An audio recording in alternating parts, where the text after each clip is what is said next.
Okay. Do you want me to get started? Okay, here we go. I'm just going to mention some of the themes that that other poems have touched upon, just very briefly. We've touched upon poems that deal with attention, invitation, generosity, memory, love, and grief, remaining open to possibilities and staying in a place of uncertainty and vulnerability, how to love oneself as well as the world, the oneness of things, and the sort of the wheel of the imagination, connecting everything. Some of the poems I brought today are painful poems, but I hope that we can find a way through them. So I think we're ready to put the first one up.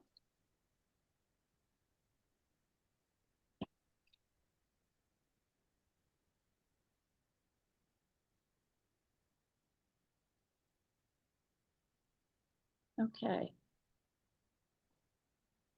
This is by a poet named Katie Farris. Why write love poetry in a burning world? To train myself to find in the midst of hell what isn't hell. The body bald, cancerous, but still beautiful enough to imagine living the body, washing the body, replacing a loose front porch step, the body chewing what it takes to keep a body going. This scene has a tune, a language I can read, a door I cannot close. I stand within its wedge, a shield. Why write poetry in a burning world? To train myself in the midst of a burning world, to offer love poems to a burning world. Shall I read it again? I don't know if people have had a chance enough to look at this. It's probably worth reading it again. Please. And what I want you to think about as we go through is perhaps your initial reaction to the first line, the title and the first line. Our initial reaction to a poem is really important. It stays with us, even though as we do multiple readings, we start to see the beginning, the title, everything differently as we go through. But that initial embodied experience is really important. So I am really interested in hearing from you what your reaction was to that title and the first line. Why write love poetry in a burning world?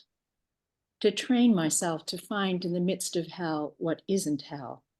The body bald, cancerous, but still beautiful enough to imagine living the body, washing the body, replacing a loose front porch step, the body chewing what it takes to keep a body going. This scene has a tune, a language I can read, a door I cannot close. I stand within its wedge, a shield. Why write poetry in a burning world? To train myself in the midst of a burning world, to offer love poems to a burning world. So, anybody want to share? I think Tina? Yes. I think that first line to me kind of explains itself. I write the poetry because I need to find, even though I may be in the midst of hell, what isn't hell? And I think we've talked a lot about mindfulness and nature and trying to get in tune with the beauty and the creation of the world to counterbalance some of this pain that the world is in and that we as individuals are in. Yeah. And so what about that word train? Does that hit you a certain way? What significance? Why that word? She doesn't just say to write in the midst of hell what isn't hell, which I think captures very much what you're saying, to capture some beauty, to create something, to be in touch. But that word train is a really interesting one. Tina, did you want to expand on that? Well, I would just say that train, and my viewpoint would be to discipline myself, because I think it would be very hard to find in the midst of hell what isn't hell if it's not practicing. Yes, that's wonderful. I think that really says it well. This is a discipline. This is very hard work. I mean, go back to that first line, why write love poetry in a burning world? Before we know what else is in the poem, burning world might conjure up a lot of different things to us. I mean, did anybody, like, when you first read that, what were you thinking it might be about? What? Yes, Rachel. I can't hear. Can you unmute? I really wasn't thinking about it being about cancer. But I was thinking about it being, and I just sat with that line for a minute before I read the rest of it. Yeah. And I was really thinking about it being any person's perception of their world just falling down or just going to pieces on them. And then after I read through the entire poem, I also, the Holocaust came to my mind, and how the things that have been learned about survivors of the Holocaust and how they were able to find something. It just really also came to my mind along with the actual disease of cancer. Yeah. It's a pretty expansive image, isn't it? I mean, you can think of the Holocaust, a lot of things in history. You can think of the ecological disasters, burning forests, the current wars we're in. I mean, it's huge. So I think at first we don't necessarily think of the personal so much. So it's very amazing where this poem goes. The landscape is also the landscape of the body. Christine, I'm not sure who was first, but Christine, we can't hear you. Can you unmute, please? There we go. There. Yeah. This came to mind talking about a burning world. I mean, last summer in Canada, we had a lot of fires. And that reminded me of a burning world. And the way that she talks about it is showing the light in the darkness, that spark of light. And if you talk to anybody long enough that was close to all those fires, there was light there because people band together and people help each other. And there's a lot of stories that come out of that as to people facing the worst. We were in Fort McMurray, Alberta, a number of years ago when 88,000 of us had to flee the city. And the stories that came out of there about this evacuation and how people helped each other, the love that we received, short of acts of God when we all went out and nobody died in that fire, which was absolutely phenomenal. So, and I can see too, like, to find in the midst of hell also reminds me of those recovering from addictions, and they find where you can go through cancer, you can go through doors that won't open. And I've kind of forgot what I was going to say, but there's light there too, and there's love there too. Yes. Thanks. Julie, thank you very much. Yes, the burning world. I was in Rochester, New York, so we were covered with the smoke, the smog. So it really connected us with the people up north. Julie, if you, because we need to move on in time, I'm going to call on you, but I want to move on a little bit with this poem. So I apologize there, but I will come back to you. There's something interesting going on in this poem in terms of the language and the organization of the language and the way it's read. We have it in the second and third stanzas. Are you noticing anything different happening with the language itself and the way the lines play out on the page? And why might that be?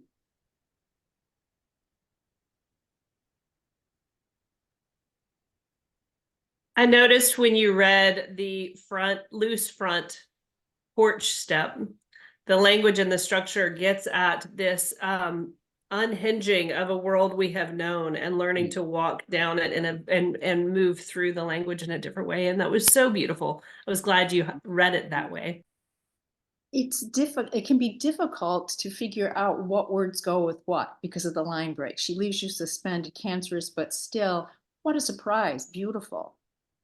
Enough to what? Imagine, and then it gets a little confusing. Replacing a loose front porch step, the body chewing. So the end words play with the beginning words of the next line. It's a little jarring. And what about in the third stanza, this tune? Is this part of it? That the tune of the poem is changing a little bit? Like the language? Can you hear that? And what does it do to you? What does it do to the feeling of this whole poem?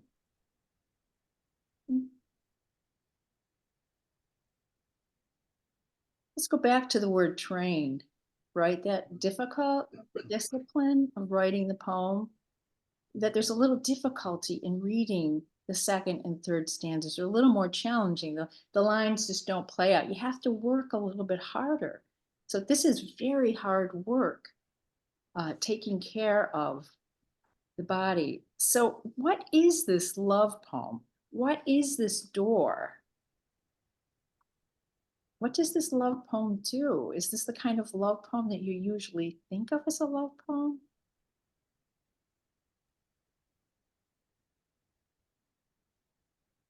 I bet you all know all of the, I bet there's thoughts here that everybody has. There's no right answer. When I ask something, I have no right answer in mind. It's what's conjured up for you. Mary Elizabeth has her hand raised. Yes. Mary Elizabeth?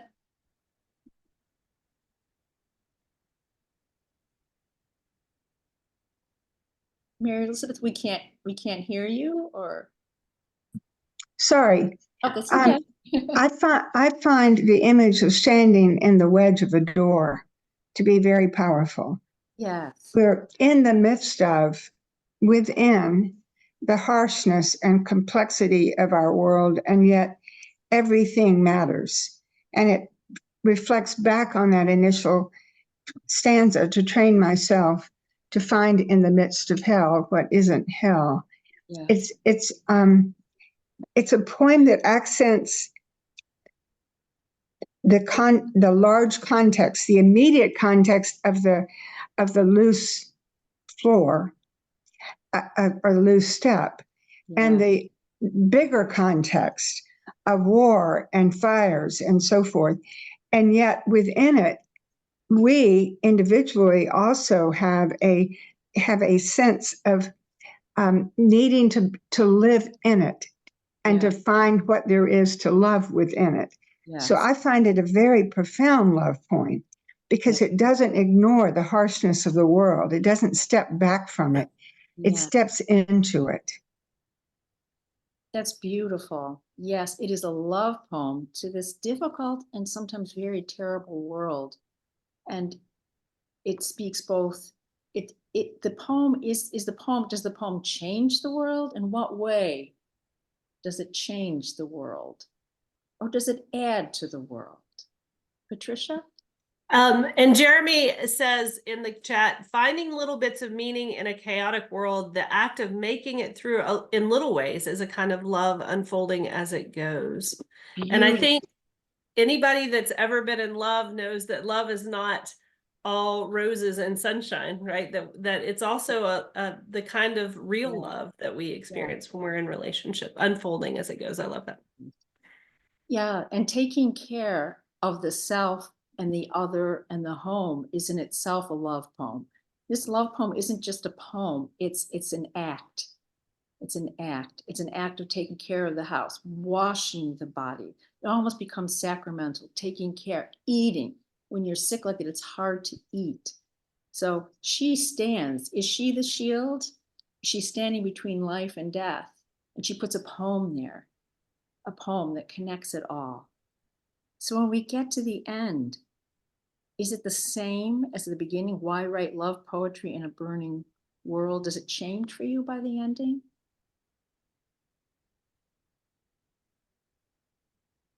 Is it the same when you come back to the end? There's a change in a word. There's a verb change here. It's very subtle. To train, she says initially, to train myself to find in the midst of hell. What does she say at the end? To offer poems of love to a burning.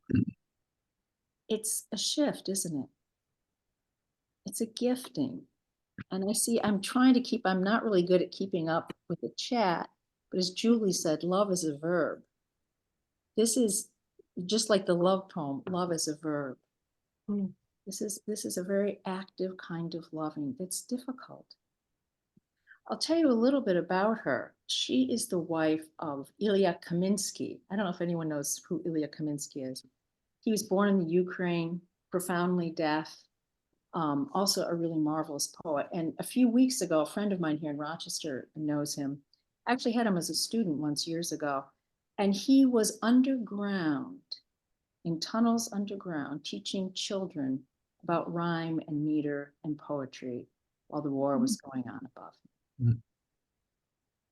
Kathleen, Dan has his hand raised. I'm just gonna remind us that Julie had was gonna say Okay, something. I can't see this. Yes, so let's come back. Let's go to Dan. Let's go to Julie first and then Dan. And then we need to move on. So try to be succinct if you can. I really hate to say that, but I do want to move on. So Dan. Sorry, I was chewing.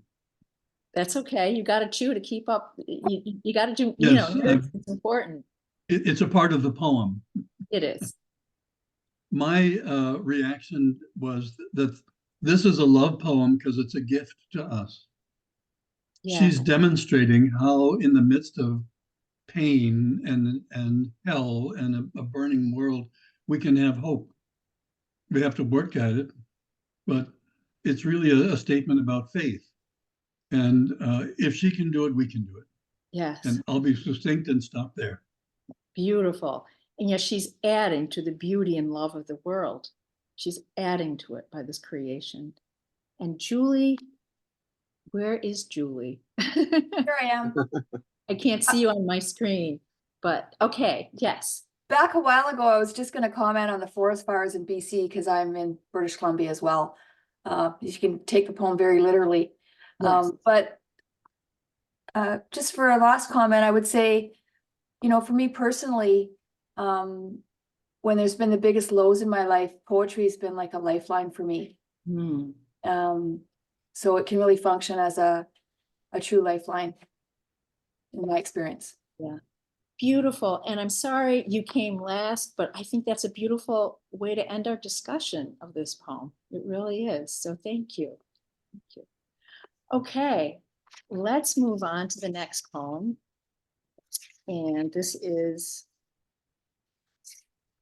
on the sorrow God pours into the little boat of life. I'm sorry, 1 second. My computer's doing Sure, something sure. strange. Well, I'll just tell you a little bit.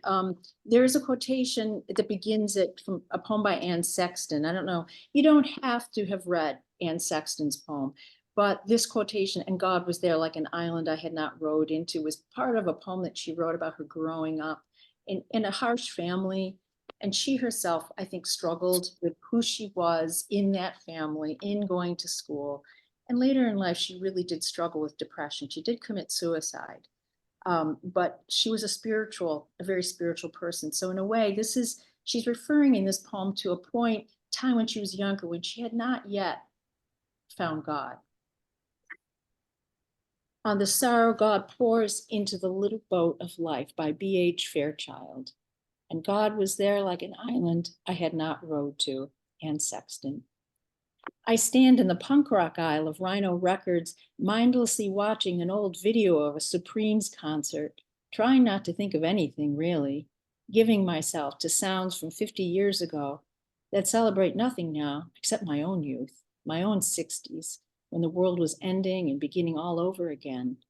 And it would be all about love in the absence of war forever once Nam was over, and the lies would stop, and the boys would come back home, and Nixon and McNamara and Westmoreland would pay the price. And that's, of course, when it happens, and I can't stop it. My son died last week.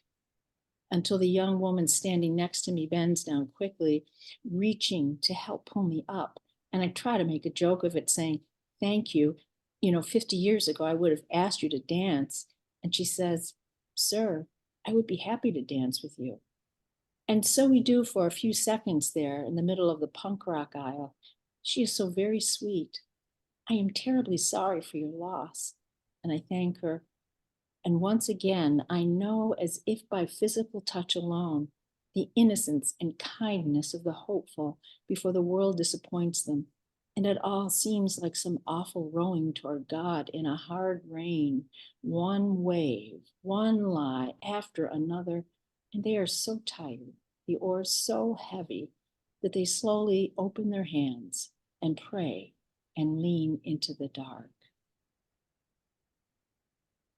I'll read it again.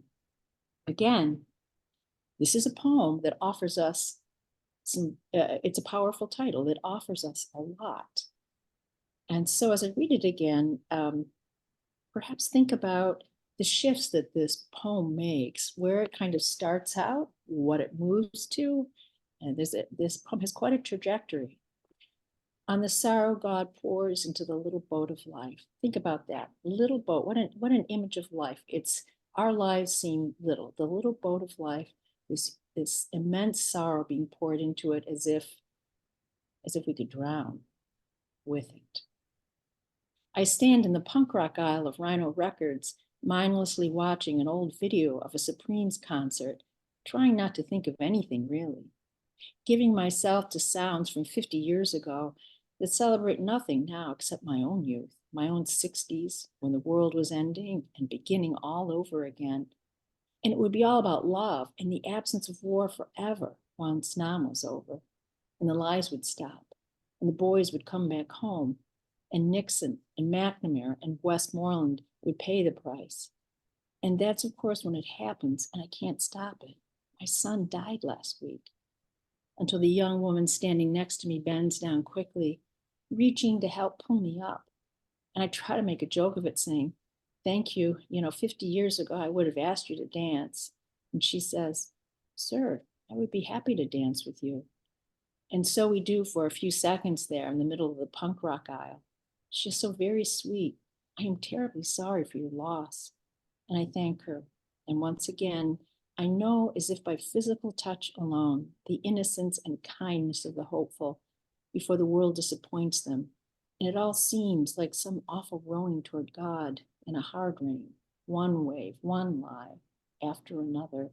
They are so tired, the oars so heavy, that they slowly open their hands and pray and lean into the dark.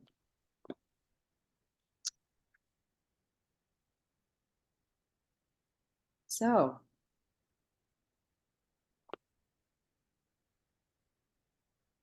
this poem makes quite a few shifts, doesn't it, in terms of what's happening emotionally and where it goes.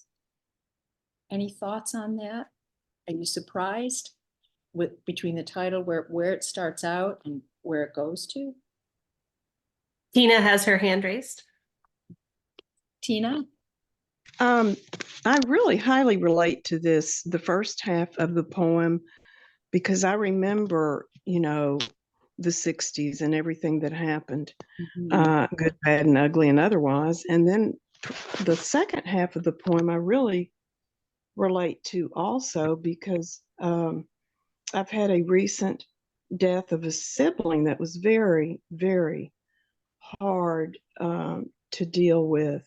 And I think that what buoyed me through that experience was the kindness and love shown by relatives and friends. And I know what that feels like. And I'm old enough to know what it feels like for the oars to get heavy in your hand and to keep rowing. But I think that's part of the hope in this. We just keep on keeping on. Mm-hmm. Mm-hmm. Thank you. Thank you. Kathleen, I love the idea that he's going to go find refuge at a record store in the punk rock aisle. Yes, yes. Isn't it delightful? It starts out like it's going to be fun. Oh, how fun. I stand in the punk rock aisle, and not only is it just, it's Rhino Records, right? You start, this is going to be a fun poem. Whoa, it's not going to be sad, but it becomes what, nostalgic, doesn't it? It's a trip down memory lane. You think it's about the 60s and love and all that, and then he moves toward memories of the war. And that line, they would pay the price, as if what? What's going to happen? As if there's going to be justice. Justice will come. It'll be okay. But life, did justice come? And what has happened to him now? I think we've all had this. I suspect many of us have had an experience like this where we're carrying around a recent grief and we go out into the world somewhere. Has anyone had an experience? Maybe not like this, but it can be very difficult to go out into the world somewhere while someone's dying. You have to go to the grocery store and you're carrying all this, or I don't know. Has anyone had an experience like this that they're willing to share?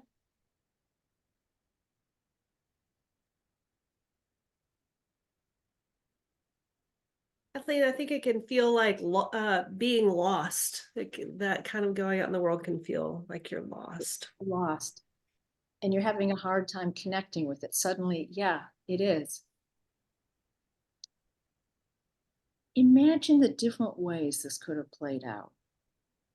So imagine other ways. Oh, Nita, I'm sorry. Let's go back to you, and then we'll come back to my question about other ways this plays. I'm sorry. Go ahead. Yeah, the thing I thought about the meeting up in the aisle at Rhino Records is how, when we're aware, how many opportunities come around us to support each other in the smallest of ways. Yeah. In the most, I mean, it can be sitting on an airplane or in the grocery store, like you said. Yes. And I think just to be open and aware, how many people just need to have human touch, human connection, including us, and to just be at the ready, I think. Yes, to be that open. And that's something that's appeared in other poems too, whether you're opening a stranger into your home, all different ways of being open. Yeah, I mean, can you imagine how else this might have played out? Let's just pretend we're writing a play or something. So it's possible that you could have this happen to you, and instead of saying anything, I mean, this is a real breakdown. This is vulnerability. You could just walk out of the store, couldn't you? Like, you just know, I have to get the hell out of here. Excuse my language, but I have to get out of here. I'm going to break down. That's one possibility. Or you could fall to the floor and cry or say something, and then what would you do? What else might you do? You might be embarrassed. You also might leave as fast as you can. Have you been in a situation where people don't help each other, or they get embarrassed when somebody does something? Right? So there's multiple ways this could play itself out. But what happens? What happens? Julie?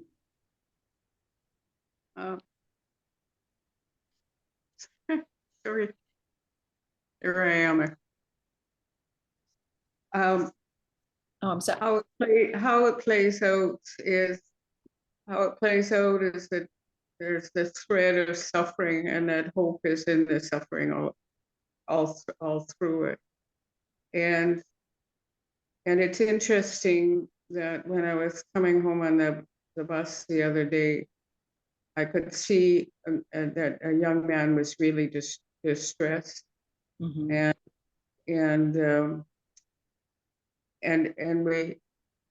we entered into a conversation which almost reflects this poem. That he had a job that he was really excited about, but the person he was going to replace was decided to stay on rather than quit. Hmm. And so in the middle of the city on a bus, I'm hearing his lament, and that's what this is. And so he was able to shed a few quiet tears, Hmm. and because he was in his little boat, and I could just encourage him about new possibilities. He would be able to get work, but not he's a young man at 30 who wants a career in this one way, and he thought he had the light and had the way and had the path, but his little boat was going the wrong way, and then the waves and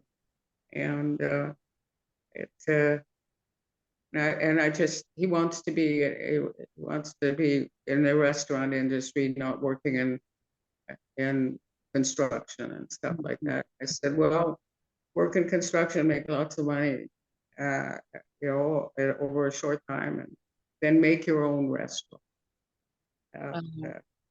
And that's that final line. It's that in the waves and in the dark, God is with us. And I said, I'll keep you in prayer. So You helped push the boat along for him. I pushed the boat along a little way. Thank a little you. closer to Beautiful shore. story. Yeah. So when I heard this, it almost brought me to tears, thinking of that young man and just bringing him in. Yeah. Thank you. Thank you so much. Mary Elizabeth? You're muted. Sorry again. It's okay. We all have to do it. It's not natural to turn our voices on like that. I'm struck by the composition of this poem, the movement from memory and playful memory, as someone's already said, and to immediacy and all of the emotions and all of the huge range of emotions in that scene of immediacy, and then the existential reflection at the end. And what strikes me is another thing about the composition is there's very little punctuation here and virtually no capitalization. And that communicates to me that all of this flows together. It's all part of the same life. It's the memory, the immediacy, the touching, the sweetness. Mm-hmm. And yet with the closing lines, the power of the burden of it comes through really strongly. It's hard to row this boat. Hard to row the boat. It's sort of like it's hard to write, to train yourself to write those love poems. Yes. So life is kind of a mess. It's full of all of this. It is. And it's hard. Yes. I love what you said about the immediacy, how it goes from memory to the immediacy and all of those emotions. Yes. In the middle of it, I find it almost like a call and response. Because he falls, he says something, she lifts him up. He could have said thank you and ran out, but he says, well, something in him opens up. He keeps opening up. Something in him says, he has a little humor. Well, I if I were younger, I'd dance with you. And it could have ended there, right? Could have ended there. No, call and response keeps going on. Well, I will dance with you. And then they dance. And then it doesn't end there, but she's, I'm so sorry for your loss. She doesn't try to, oh, I'll just dance and make this nice. She acknowledges his grief. So there's all of those emotions you talked about right there. It's all right there. I don't know about your copy, but it does have punctuation and all of that. I was supposed to have punctuation and capitals and everything in the original. It's interesting, though, this is pretty much of a blank verse poem. Every line has 5 to 6 feet. And so it flows has a lot of dignity in the way it flows. That's what happens when you write poems like that. And a lot of the sentences or the phrases come to their musical and meaning completion by the end. I think it's such a complex poem emotionally that if the writer had done this in some jarring way, it would be very difficult. So I sort of see the middle of this poem like a flower. It's blooming out of this terrible thing. But at the end, Mary Elizabeth, you talked about the end. If it is like a bloom, something that blooms, what happens at the end? Does the bloom stay? What happens to a flower? New seeds, new life. New seeds, new life, but also the petals fall. It doesn't stay in that state of bloom forever. Rachel? Rachel? So, my daughter's here with me and we're kind of talking about it too. Okay. And so some of the things that, you know, both of us were seeing was that the flow of life, but the pain and the sorrow of losing someone that, you know, a son, and how in his own youth, when things were dark, hope came. And with the young woman, she has hopefulness about her. Yes. Wondering also about the end of the poem, where that hope sometimes is so disappointing that one can't live anymore. And that they actually, as they're so tired and the oars are so heavy and they open their hands, it's actually a giving into this, I can't do this, and committing suicide. I think what you're just saying is such a brave reading of this poem. It is not the reading necessarily that I think it's possible to have multiple readings, and I think that is a reading. His son did commit suicide, and Sexton did. I know I'm bringing really dark things today, but I'm very interested in poems where the rubber hits the road. I really am. And so I hope this isn't too heavy. So there is that giving up, but there's also hope here. And I love that line, physical touch alone. Through physical touch, someone mentioned how important that is, how that's a conduit for hope and love, right? This is really an enormous act of love. This thing that goes on between these two people dancing. You know, it's a love dance. It's a love poem like the first one is. I swing dance, and someone that I was dancing with the other night said, music is the acoustic expression of the human condition. I thought that was really beautiful. I think poetry is also an acoustic expression of the human condition. And so at the end, I preferred to read this, and the first time I read it is we keep leaning, the darkness is there, we lean into it, we keep praying. It doesn't really close down at the poem at the end. The speaker is still leaning into this. Patricia? Kathleen, I just want to amplify something. When I think of William Blake, he wrote that the world of innocence, the little lamb, and then the world of experience, the tiger burning bright, and then this concept that as we mature, we organize our innocence. And so since innocence was mentioning at the end, and then you go through all the lies and all the pain, that to mature, you've landed some kind of organized innocence where you can still taste the innocence of the world. You understand the complexities of the world and you surrender, you lean into the darkness that might be a Buddhist kind of understanding of the divine or of something beyond good and bad, this organized innocence. I think that's probably the most beautiful thing I've ever thought about this. I mean, that you've offered here a wonderful way to think about this poem and read it. I think that at the heart of the poem, in the middle of the poem, we can't forget that there's joy. There's tremendous joy in dancing and movement.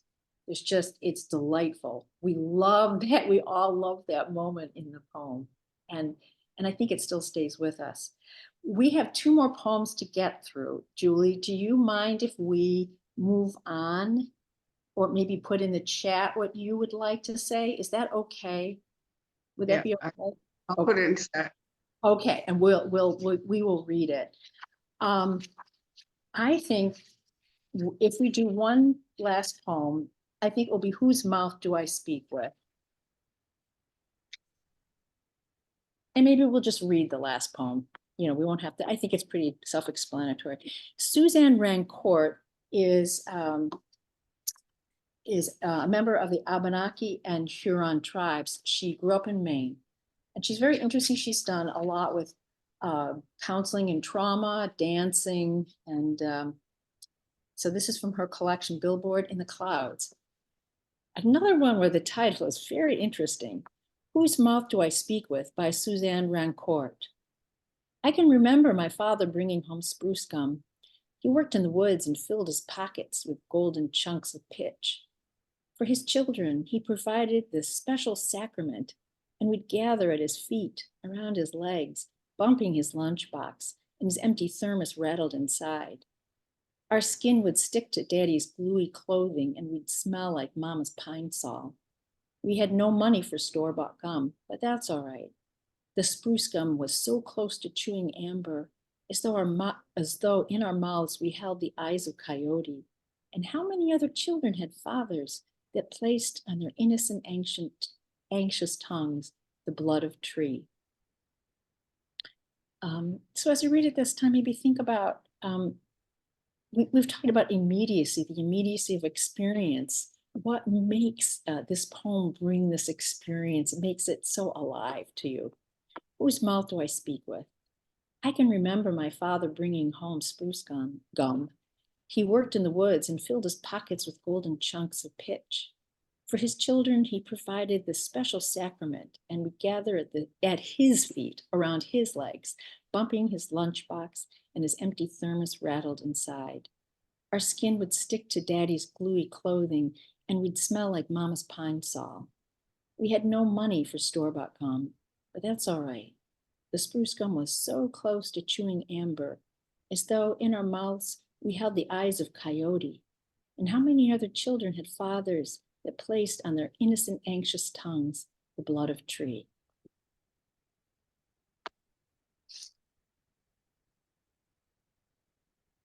Tina, did you want to start? I love the imagery in this poem. I like the fact that spruce has a resin, and so does amber. And amber, you know, is really considered a semi-precious stone from the Baltic and other parts of the world. And the spruce, from what I read in a little research, the spruce gum and the amber almost serve as our blood would in clotting, you know, to heal us. And in the spruce and in the amber, the resin serves to keep insects and other things that might harm the tree out. And I thought that was pretty powerful. And then I'm not going to go into the myth of the coyote's eyes, but there's some stories that are very fascinating about the coyote's eyes, and also the fact that the coyote is colorblind, and the coyote can be a trickster, or he can be a very lucky type symbol. And I just thought those things were very, very intriguing. And I like the last line, how many other children had fathers that placed on their innocent, anxious tongues the blood of tree. And the blood of tree here for me would be the spruce gum and the amber and their symbolism. Right, thank you. Yeah, the coyote image is an interesting one. I can't pretend to know, you know, I'm not indigenous, but I did do a little reading on it too. That the just as you said, many of the, I won't repeat everything, but the coyote is an important teacher, a teacher of wisdom, and an important teacher that connects with identity, the past, one's place in the world, complicated, sort of hybrid character who's full of mischief and transformation, a teacher of life lessons, humor, respect for the, I mean, very complicated and rich manifestation of the divine. So, do you feel like you're in this kitchen or room or living room with this family? Yeah. What makes you feel like you're right there? What in the language? What's What makes you feel like you're there? For me, it's all the sensory things, right? I feel like I can feel the stickiness, the stickiness, the pitch, the smell of the pine sol, the rattling, all of that, the clothing. There's a wonderful immediacy to all the sensory things in this poem. And I wonder, this poem has so much that's physical and real and touchable. It touches all the senses. And then there's one word that comes in that seems abstract. Does anybody know which one I'm going for? There's a word that's anybody? Thinking sacrament, maybe? Yeah, sacrament. So people's reaction to that, what's the sacrament here? Anybody? I'm not looking for a right answer. I'm just, that word had to have, resonated with people. Yeah, I mean, it brought up certain things. Just to get the conversation started, I will, from an Episcopal priest's point of view, a sacrament, the definition of it is an outward sign of an inward knowing. And that's exactly what sap would be from a tree. It's something that the inside and outside. And so they're participating in this bringing out something that is inward, the love and the sacrament. We've got 2 raised hands, Rachel and Christine, so I'll be quiet. That's beautiful. Thank you. I don't know who had their hand up first. I think I saw Christine's, and then we'll go to Rachel, if that's okay. Christine? Yeah. Yes. The special sacrament that I could see was those traditions that we're raised with, that like this has become a tradition to them. And, I like the way they gather around his feet, bumping the lunchbox. My husband took one of those lunch boxes every day, and the empty thermos rattling inside, that always made a noise. And so, this is their tradition in their family. And you don't really realize how many traditions you have in a family until someone outside the family, say, comes for Christmas, and you do all the things that your family has done over the years, and they go, well, what's that for? And you go, well, yeah, this is what we do. And so this one here for her, or him, that's really stuck there, and I like where he said he smells like mama's pine sol. And yeah, just like, and also we didn't have the money, and you'll hear people talk about, we grew up poor, but we had love. And this is what my mom or my dad did for me. That really meant a lot. Yeah. And so, yeah, this is a really, really cool poem. Thanks. You're welcome. I love what you said about coming into a family and you don't realize that you actually do have traditions, sacraments. And sometimes it's only seen by having somebody come into your family. Lovely. Yeah. Thank you. Rachel. So one of the things that I thought of with the sacrament and the words, the blood of tree, were how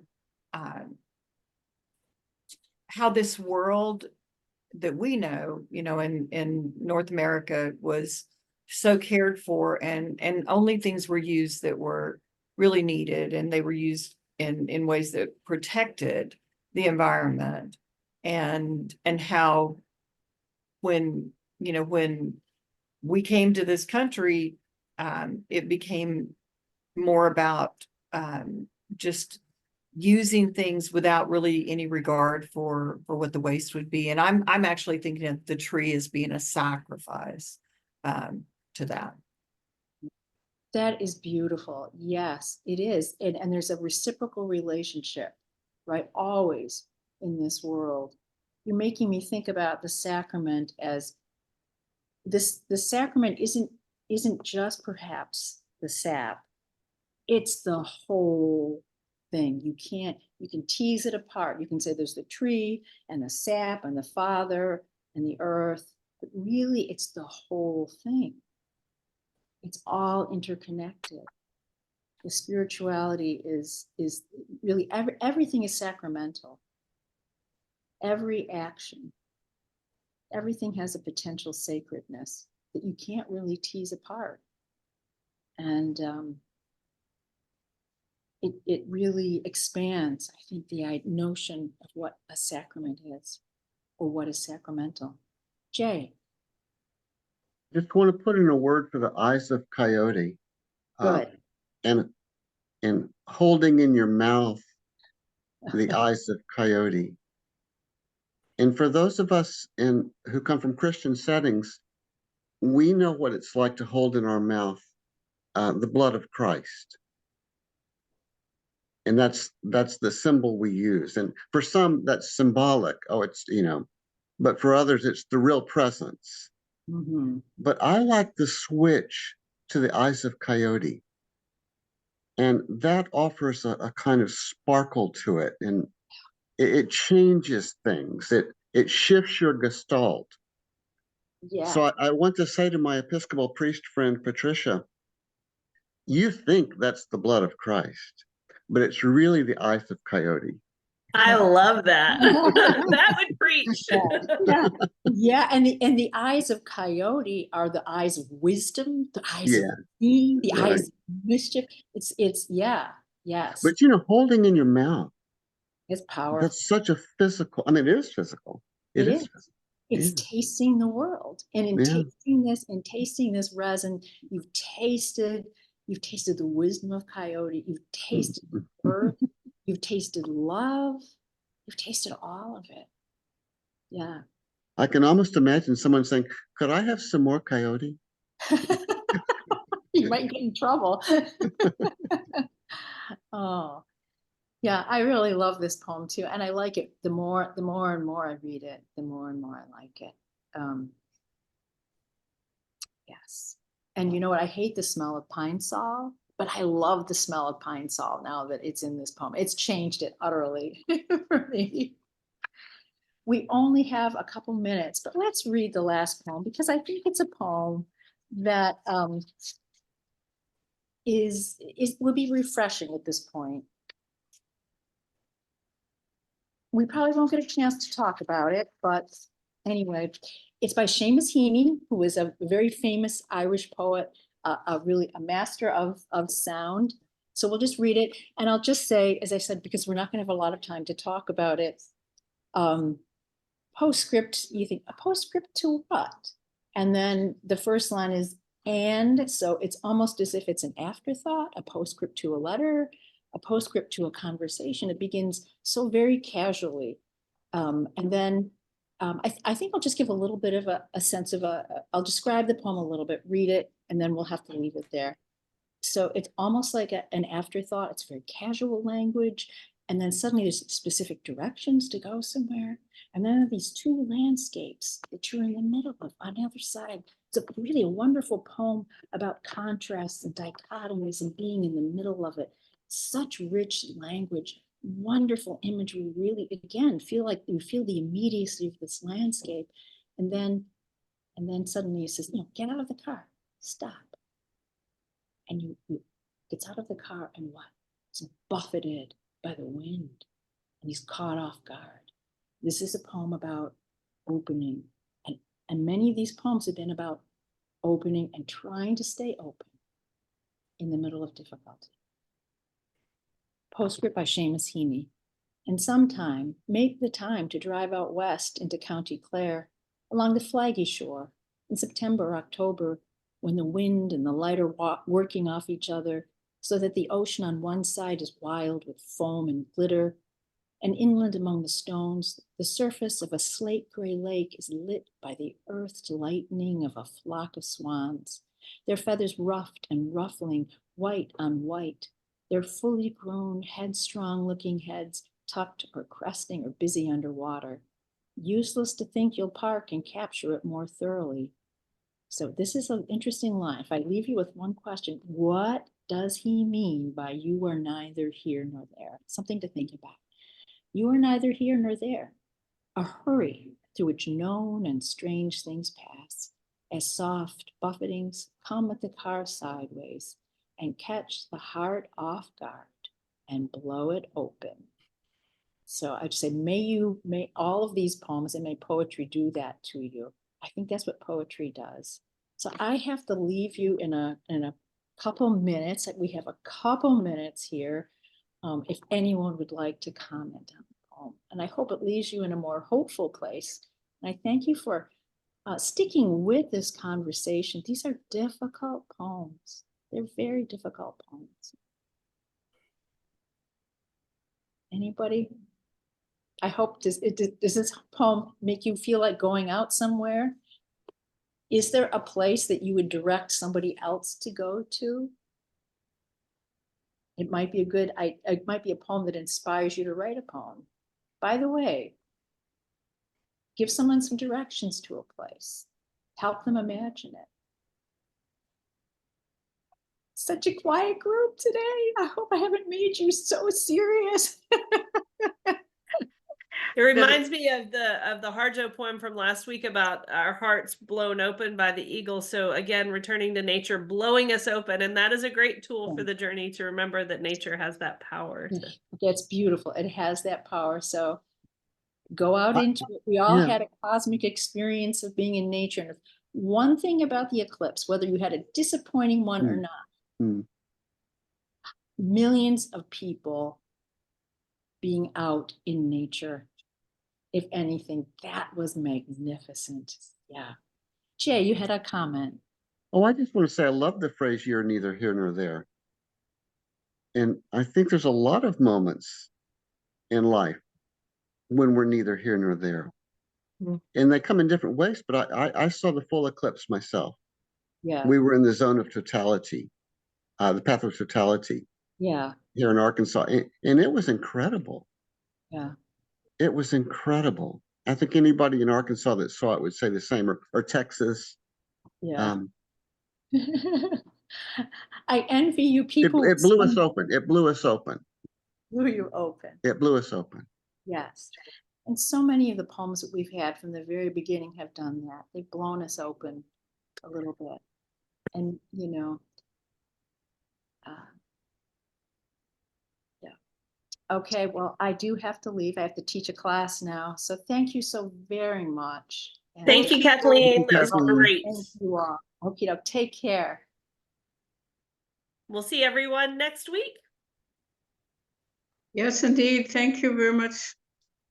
I really enjoyed it. This is powerful. Glad you're here, Julie. But like last week. Thank you.